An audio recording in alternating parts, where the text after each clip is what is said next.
Hey, how's it going, guys? James West here from Marketing Secrets for Electricians, and today we're talking about the budget, or how much money do you want to make per electrician for your business. We're going to talk about the overall strategy and how we can break that down so it makes sense as to what you can now spend on your budget for marketing. So let's get into that. Now, I'm assuming every electrician is going to have a different customer, a different budget, a different job size, a different target that they want to make. Of course, everyone wants to make as much as possible, but we've got to be reasonable here. We're in a service-based business, which means that our time is limited.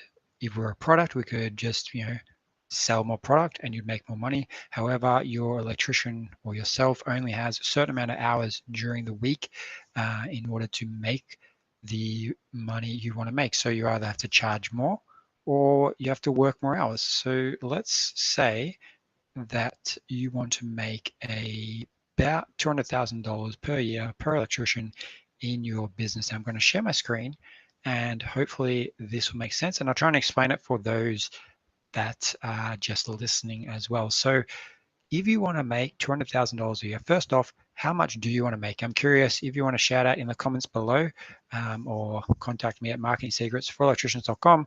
Let me know how much you want to make. I'm curious if we all want to make the same amount. I've estimated about $200,000 a year is good for an electrician, but I could be wrong. So if we break that down, that's $16,000 a month or $3,800 and $3,846 per week, which we need that electrician to make. And hey, we can make more. I'm just saying this is the average we would like to make throughout the week.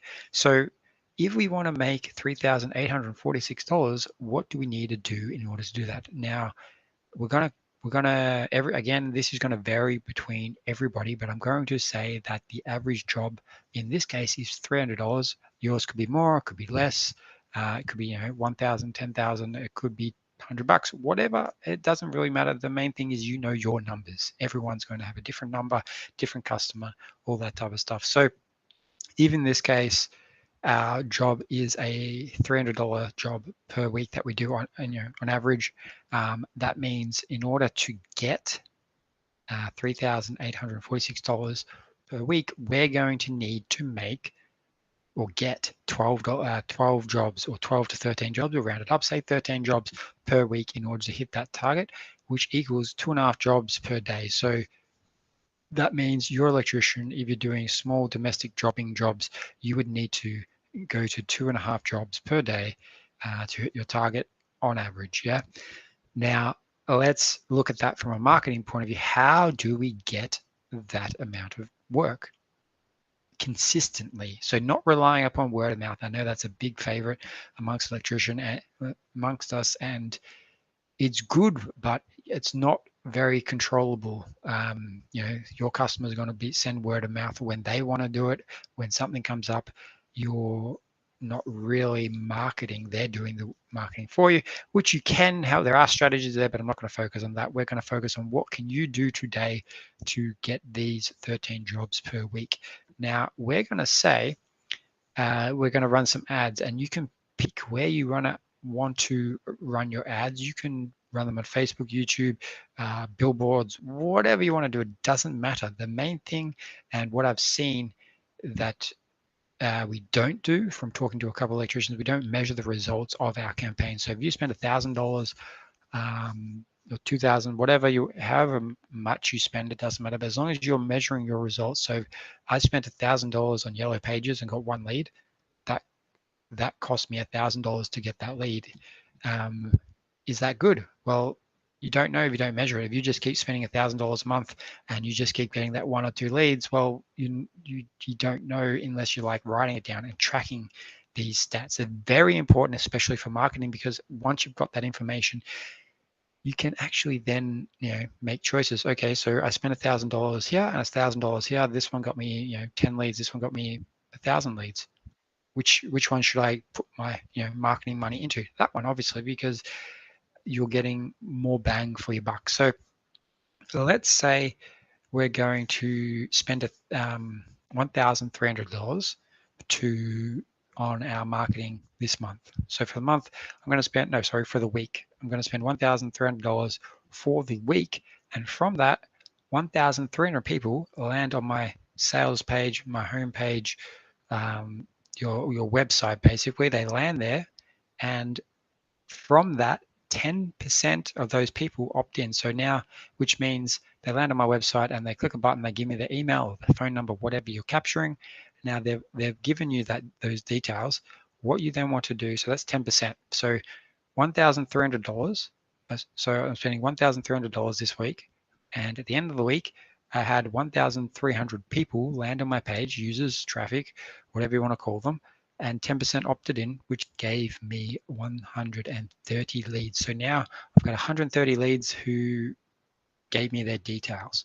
From there, the conversion rate from leads, so they're not yet customers, from leads to customers, I have a 10% conversion rate again. And you notice I'm trying to use easy numbers so it makes sense.